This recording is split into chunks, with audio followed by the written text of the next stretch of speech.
My God, what is this on my face? What happened? Did Bonnie finally? She finally had enough with you, didn't she? I'd like to say it was a shaving accident, but I don't think that'll work. You're generally very careful when you shave your nose hair. Exactly. Oh my goodness. Well, it's we'll call it a battle scar. Yeah. A battle scar. How are you, Gasaway? I'm good. I can top you. We all have battle. My mother-in-law took a fall the other day, and she's got a couple of battle scars, so it can happen to all of us, right? Street badges, I think my friend Sarge called them. You're gonna like this. This is just a stupid. I can't remember. Do you like stories where I end up looking like a real dumbass? You know, there's a lot of them, but I still enjoy them.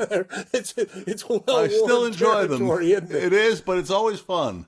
So yesterday, the very first team I ever loved as a 6-year-old boy, a 7-year-old boy, the Indiana Pacers are taking on the New York Knickerbockers in Game 3 of the NBA playoffs. And after I watched what I thought was an unexciting Indy 500, I spent most of the afternoon looking for my blue Indiana Pacers sweatshirt with the old logo on it that I like wearing during games. And I'm like, where the hell is that? And I'm looking in my closet. I'm looking in suitcases. I'm looking in the laundry. I'm tearing the house apart. Not like nonstop, but over the span of about 2 hours, every free minute I've got, I'm looking for this thing. Never found it. I'm like, I wonder what the hell happened to that sweatshirt. I just saw it a couple of days ago. Groz, I walked into the Groz with Gas studios here on Whidbey Island and closed the door. Let me ask you something. Can you in this picture? Can you see an Indiana Pacers? Right there. Turn around. Turn around. I sat down. I'm like, well, for crying out loud, there's one. Oh. And I've referenced it every week for 3 weeks. I've had it up for the duration of the playoff run as a good luck piece. So there you go. That's it. And I've taken it off of there, worn it, then put it back. Still couldn't remember for the life of me where it was yesterday. So growing old is wonderful. Don't you have a birthday coming up, buddy? Wednesday, this coming Wednesday, I will be officially a did we say a senior now? At Senior 65? fucking citizen. That's what. Thank you. Thanks for that. Has been. Thanks for that. Yeah, I felt bad enough getting on Medicare and becoming a burden to society, and now I've got the rest of it to look forward to. So. You might as well let the society in with the rest of us on you being a burden and whatnot. That's right. But boy, we haven't gotten there yet, but made it. You know, it's funny, and it is. It's all the cliches you hear. I mean, the mileposts fly by a lot faster at this point. I mean, you start. You're thinking about little events in your life like, wow, that's already been 2 years ago. That's been 4 years ago, and it's but the wisdom that you accrue and just the it's great to be alive. That's what I take from it, because that's not a given, and it's great to be. We've each had our harrowing health scares, and it's good to be here. Good to see you. You too, buddy. Yeah. All right. Well, that was a little emotional. Got a little worked Thanks up for there. tuning in today, everybody. So the Pacers thing's right behind you. That series has been interesting. It's been, me. I love watching the historical stuff on it, and I can't get enough of the 30 for 30s for the most part. So went back and watched Winning Time, which is one of the best ones. I think it came out in their second season. It's about Reggie Miller in the series with the Knicks. In the mid '80s with Spike Lee and Pat, in the '90s, forgive me, with Spike Lee and Pat Riley and the Davis brothers, and how physical that series was, and how the Reggie Miller 7 points in 8 seconds sort of finish to one of the games. Great 2-year run between those teams, and this is the first time they've met since then, and since then neither. It says something at the end of the video where it says as of this filming, neither the Knicks or the Pacers have ever won an NBA championship since then. Yeah, and they still haven't. Yeah, clock's still ticking. It's amazing because when the Pacers were in their ABA heyday, the Knicks were in their NBA heyday, and I don't think the Knicks looked at it this way, but the Pacers considered the Knicks rivals, even though they didn't play, because the Pacers were little brother. Hey, how come you won't play us? You're scared of us, aren't you? It was very easy to play, and the Knicks are like, knock it all. They didn't give a shit. They don't care about that in the '70s. I think another thing that makes this series has been fantastic, and I think Thibodeau and Carlisle are good coaches, but it's not Pat Riley versus Larry Brown. That added to the the '90s thing. It's like you had two legitimate Hall of Famer guys coaching, and maybe Tibbs will end up there. Who knows? Who knows? But it's not quite the same with that. But it's definitely the same in terms of it's been a fun series. It could be 3-0 for either team right now. The Knicks should have won game one, could have won game two, and found a way to win game three. And the Pacers, same thing. They won game one, won game two, should have won game three, and didn't. It's going to be a long series now. I think it's going to be fun too. And I've maybe it's because the Pacers are in it, but I've just enjoyed the playoffs. They have been more physical. Teams do shoot from all over the floor, and that, the end of game one was everything that's great and everything that's terrible about the NBA wrapped into one play. And that wasn't even the end. It was the end of regulation, and Halliburton hits that amazing shot and does the choke sign. It's a shame his toe was on the line because it's so much better if that's the game winner. But then they end up winning. But you think of how that unfolds. They're down by 2. He comes roaring up the court. He's their best player. He gets to the free throw line unfettered and decides, I'm going to turn around and go back to the three-point line. Rather than say, I'm wide open at the foul line and we want to tie the game right. I'm going to hit a 15-foot jumper, tie the game, and send it to overtime. Instead, he goes back and tries to win it.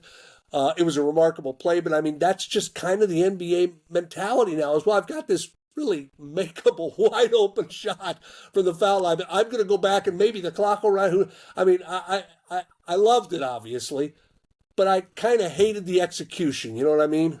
Yeah, it's speaking of the NBA game today, and the reminder of watching that was how physical it used to be, and how it's not now. They've made it more physical in the playoffs, but it doesn't even approach the way it was back then. And it's just different basketball. It's just a different kind of basketball, and I haven't really been captured by it yet. I've been bitter about stuff, but just the game itself is not terribly enjoyable to me. And watch the other series a little bit too. I'm watching it more this year as well, because I think the Knicks and the Pacers is fun to see new teams. Mm-hmm, and right. I don't have the total hatred for Oklahoma City, because I don't consider them the Sonics and don't fall into that. But their series is weird right now. They had an interesting series with Denver, but their one is weird now. They lost 143 to 101.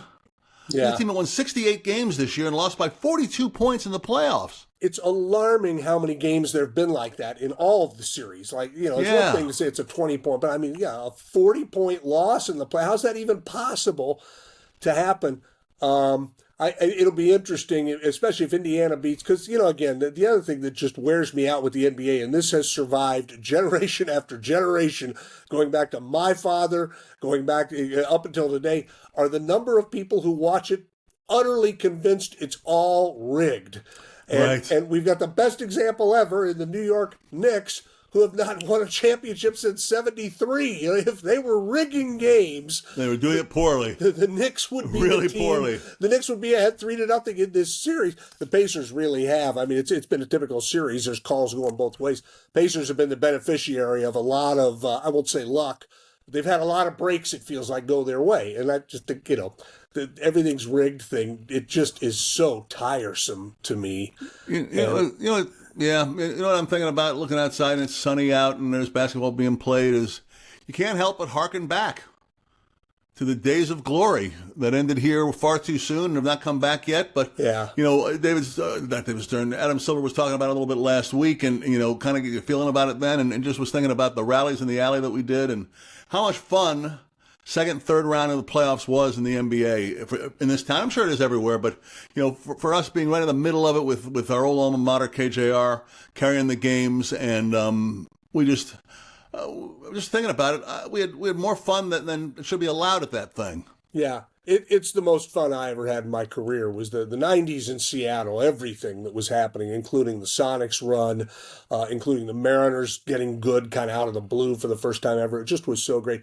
The rally in the alley, I was thinking about it last night. I'm watching the post-game show on TNT, and there were a bunch of Knicks fans that got tickets to the game in Indianapolis, and they were all yelling and hooting and hollering behind Chuck and Kenny and Shaq and Ernie.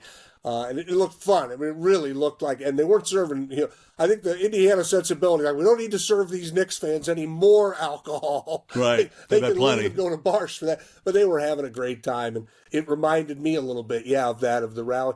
I was thinking about the rally in the alley, and I don't think it was even called that at first. But do you remember, you may know this, you may remember it. If my memory's right, do you remember who hosted the first and I don't know if it was called the Rally in the Eye, but our first party at Jalisco's behind KJR. Do you remember who hosted the first one? You're going to laugh if you don't remember. Because it wasn't you. You No, might it have wasn't been there, me. but you were not the host. No, I don't remember. CJ Silas. That's right. And Now that you say it, I remember it. The reason I remember this is because what she did and I want to say the Sonics beat the Kings, I think, in game 1 of the first round of the 90s, the year they were going to go to the finals. That's when we started doing it. It was after they moved into Key Arena. And I remember coming back afterwards. It was a little bit of a drippy night. It was late April or early May. The playoffs had just started. And I remember watching CJ stand on a table and try to teach everybody how to do the Macarena. Remember the Macarena, that crazy dance that everybody was doing? Yeah. And I remember CJ, of course, knew how to do it, looked good doing it, and she's hosted the thing. And I'm like, what a night this is. And pretty soon after that, an angry king who was going to control his fiefdom, you took over the Rally in the Alley, and it became your thing. You're identified with that. Well, what happened, Gas, was I was not working at the station at that point in time. I was coming back from that Sacramento series. I got back, I think, to actually working after that series was over. Gosh, that's because right. One of the last things I did was sit in Jerry Reynolds' seats in Sacramento for the Frank Bukowski game when they stayed alive in it. So I wasn't doing it yet, and I remember going to it and saying, well, this is something I want to do. Yeah. And, it was their owner was a great guy named Chan, and he loved us over there, and we proposed doing the thing for him, and he may have actually come up with the Rally in the Alley title. Yeah. I'm not sure about that. But, we jumped on it immediately. He wanted to do it. It was, for me, I'd walk off the show, walk off Groz with Gas, walk out the door, go, it was right behind the radio station. It was right behind it. So I'd walk 50 steps, and I went from work to the greatest party of all. Yeah. And we did it for, almost all those years there. And then we did it last year or two. We actually moved it up to Mr. Lucky's. Remember Mr. Lucky's? But it wasn't the same as those first couple of years down there, because it started when they were so good, like you said, Gas. Right. It wasn't when they were struggling to make it to the playoffs. They were, oh, my goodness, is Chico all right? No, it's Maybelline. Maybelline, sorry, I'm a dog behind. Yeah, Chico is decidedly not all right. Maybelline's pissed off about something. The 96, 97, 98, because they had runs in each of those playoffs. George was still here, and I mean, Yep. I'd like to think we all knew how special George was when he was here, because they were always fun. And I look back on just the basketball side of that, and it still kind of irritates me that, and I know George's personality can wear people down, but I still think, and I thought Barry Ackerley, you and I both had a lot of respect for Barry, and we worked for him, and he owned the team, and he got an arena built, and they had success. But I think the mistake, if there's a mistake Barry made, maybe he tried this and maybe it didn't work. But if I could have been Barry for a day in like sometime during 98, which turns out to be George's last year, I'd have called George in, and I'd have called Wally in, and I'd have sat him down in the way Barry could do it and say, I don't much care that you don't like each other. You don't have to like each other, but we're winning all the time. So you're going to find a way to work together. Right. Maybe it wouldn't have worked. Maybe it was just destined that it was going to fall apart. But those years were just remarkable, and that's what fueled the Rally of the Alley. Was the team was so good. People wanted to be out and celebrate. Well, and everyone involved, with the broadcast of the games was in it. I mean, Calabro came down after the games all the time. Marcus Johnson would come. We had it to the point where when the Minnesota Timberwolves pulled off that upset, some of those guys came down to it. Yeah. So we really had. I remember Kevin McHale laughing, going, "This is the big party." I'm like, "Well, it's better when the Sonics win." Which he laughed at too. That was a very good point. But it was just so much fun back there, and I mean, there's so many stories that come to mind. But it was more about just the feeling of we're at the coolest place, doing the best thing with the best people. Yeah, we got the most fun team to watch. I mean, the Sonics were just so much fun to watch at that point, with Kemp and Peyton and all of it. It was just a magical time, like you said, and just to have those guys. One of my personally, I think, real strengths in the business was I loved working with clients. I loved it. Yeah. So we had a client who was into it, who understood it. It was magical, and it was great, and it's why I mean we're not flattering ourselves here, but 30 years later, most people who went to it remember it. remember times there for sure. Yeah, for people who don't, yeah, it became a part of the playoff game. You went before and you went after, and there were other bars having other parties, but ours was off the charts. And I mean, I remember, this is just one of a million different stories you could tell, and it's not important who it was because I don't think anybody'd know her anyway. But we had a coworker who walks up to me at the bar. It was an afternoon game. It was a Saturday afternoon game. The Sonics had won, and everybody's just hammered. It's a beautiful day. And I'm standing there, and she walks up and she says, Gas, I love you. And I go, I love you too. And she goes, no, I love you. And I'm like, okay, we're going to get you a cab. I think it's maybe time for you to head home. You're going to really regret all of this. Oh, my goodness gracious. That is funny, man. And you're right. Calabro would come by. Again, it's an example, and it was a little bit beer and tequila soaked, but remove that for a moment. An example of something I've always talked about, you have too, just the community aspect of how sports pulls people together. And, you need that all the time. It feels like we need it now more than ever, but just where everybody can get together and pull for a common cause.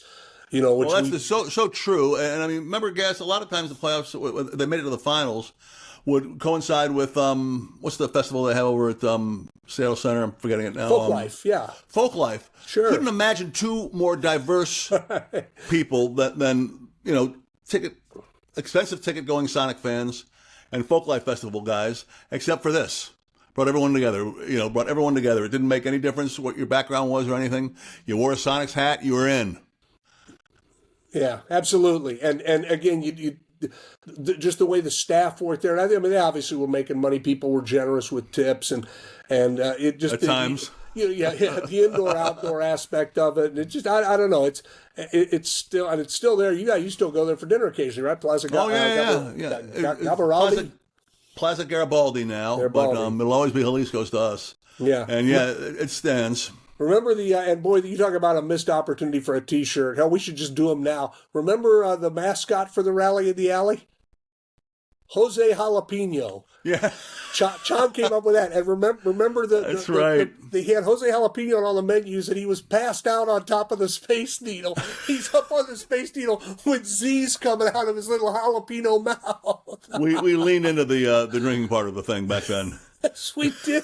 You leaned into it back then. Yes, we did. Not hide it. It was great, and it's one of the many things that's missed about the NBA around here, and it was because that was the thing. And this can happen with the Kraken if they start winning. And congratulations to a couple of guys in the Kraken for helping the U.S. win their first international hockey championship in. Yeah, forever. 30 years, a long time. Yeah. Matty Beniers played great. Joey DeCord played great. So, I mean, if they get good and, you start having, because the key to it was, you have it going for a couple of weeks. Right. It wasn't just one or two times. It was 7 or 8 times. And that was the key to it and creating that kind of community thing. And that's so we know deep in our hearts the kind of sports town that Seattle is. And it's a spectacular one and particularly when things are going well. But when you got a team that just captures the imagination like the Sonics did, it's something really special. And we saw a little taste of it 3 years ago now with the Kraken, and they get in the second round. You and I have always said, you get into the second round of the playoffs in the NBA and the NHL, there's no reason not to be having a lot of fun. And if you're lucky enough to get into the third round, now you've really got it going. And then who knows, man? You may get to play for the finals. So, hey, you see what happened to Dan Wilson over the weekend? Dan got tossed out of a game for the first time ever, right?